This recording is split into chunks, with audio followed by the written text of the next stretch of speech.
أبلة؟ ده أنت اللي أبلة و60 أبلة. أسألك إيه؟ الأكل عجبك يا نور عيني؟ ياما انا مش نور عينك دلوقتي خالص، احنا في المدرسه، انت الابله وانا التلميذ. ماشي. اساليني اسئله في مدرسه، يعني مثلا الكام في كام بكام؟ بكام؟ ما انت اساليني. ما أنا بسأل أهو يا ابني. بكام؟ لو أنت فاكرني مش عارفة بكام بقى؟ ياما انت تعبتيني، هروح المدرسه مش هبقى عارف حاجه ولا عيالة يضحكوا عليا عشان انا ما اعرفش حاجه خالص. هما مين دول اللي يضحكوا عليك؟ ده أنت هتروح المدرسة وتلزم كل قرد بسجارته. ما انا ما اعرفش بيعملوا ايه هناك. ما أنا كمان نفسي أعرف. امال مين اللي يعرف؟ أبوك يعرف كل حاجة، لما يبقى يجي يبقى يعرفنا أنا وأنت. هو راح المدرسه؟ ده ما راحش المدرسة وعامل فينا كده.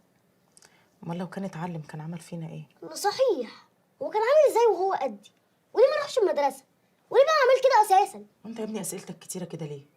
يلا قوم افتح الراديو. لا حول ولا قوه الا بالله. ايه ده؟ يعني ايه؟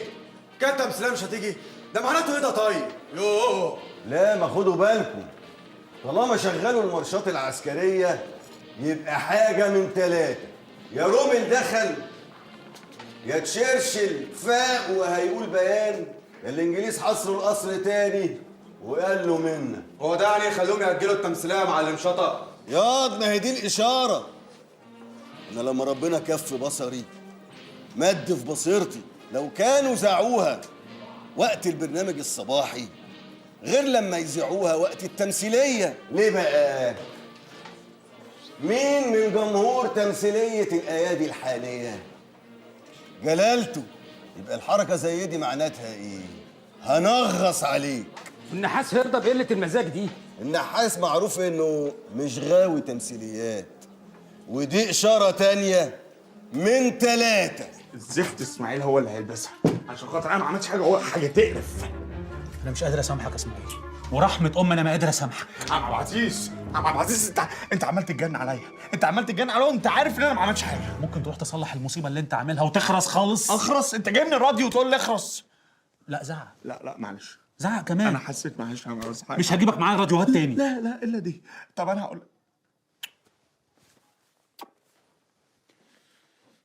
ابن حلال، روح يلا صلح، اخلص. حاضر اخلص.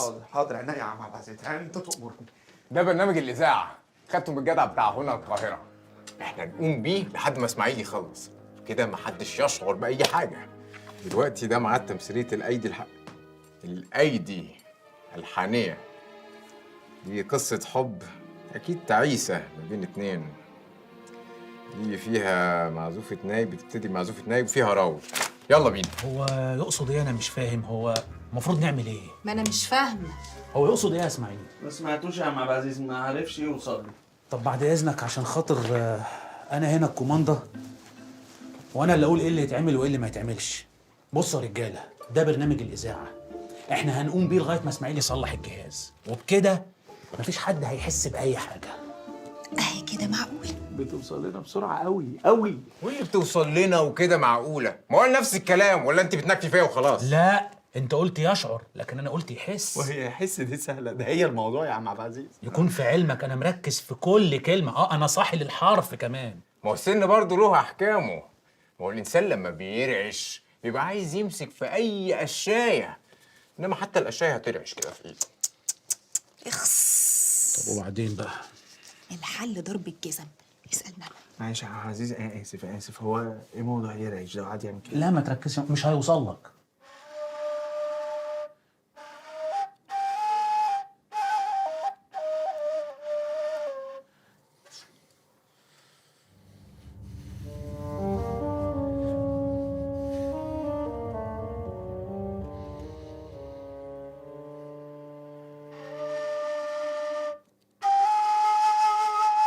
اشتغل اهو، التمثيلات تبدا يا معلم. يا صلاة النبي يا صلاة النبي، نزل أحلى كوباية شاي لكل واحد موجود في القهوة على حسابه. ها انا يا معلم واضح. اللهم صل يا معلم شاطر، ده معناه انها مش مارشات حصار زي ما قلت. بس كده بقى في قول من ثلاثة. أول قول: إيه نوعية الحلقة؟ يعني الموضوع. تاني قول: ميعاد الحلقة. الساعة دلوقتي تبقى تعمل لها 11 و10. 11 و10 يعني 21. 21 يعني 1 و2. 2 عليك يا ملك وانت لوحدك، يبقى كش.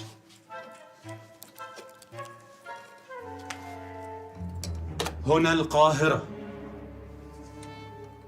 السادة المستمعين، تلتقون الآن مع المقطع السادس والثلاثين من تمثيلية الأيدي الحانية. انا هعمل دور ايه؟ مش ميكروفون يا غبي. ايه ما انتوا كلكم معاكم ورق الا انا. طلع أصوات. طلع أصوات. مش أنت بوظت الجهاز يا إسماعيل؟ طلع أصوات، اعمل مؤثر.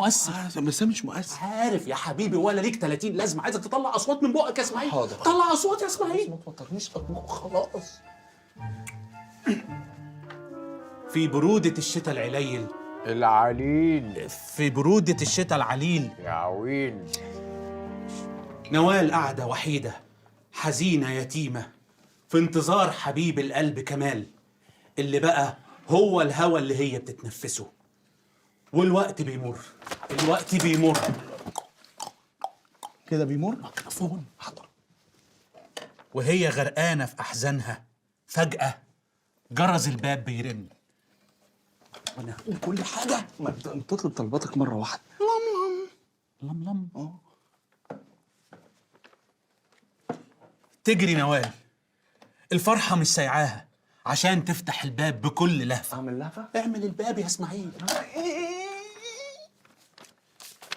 وأول ما بتشوف كمال قدامها بتنسى البرد والوحدة، وبتنسى الكنكة على البوتاجاز، وبتقول له في غاية الدلع: صوتي هيوصل ولا تشبك لي؟ أشبك لك إيه؟ المصيبة إن صوتك بيوصل.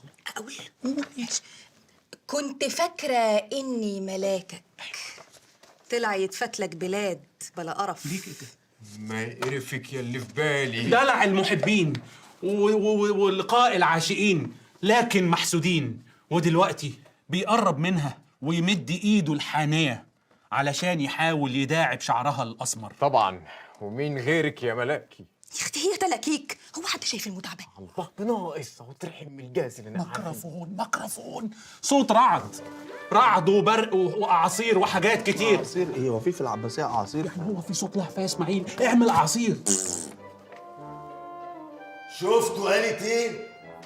يتفتلك بلاد بلا قرف. وده له معنى من 3. اولهم ان الملك ايامه معدوده في القصر. تانيهم مين يا اخوانا اللي كانوا عايزين يجيبوه مكانه وقت حصار فبراير؟ سمعوني. عمو 67 سنة، أمراض متعددة، قيء، إسهال، رعشة في الأطراف. رسالة واضحة. يا نهار اسود. طب و3 انا معلم شاطر. يا ليت بقى دي تتوقف على نهاية التمثيلية. وخدوا بالكم من أصوات الأعاصير.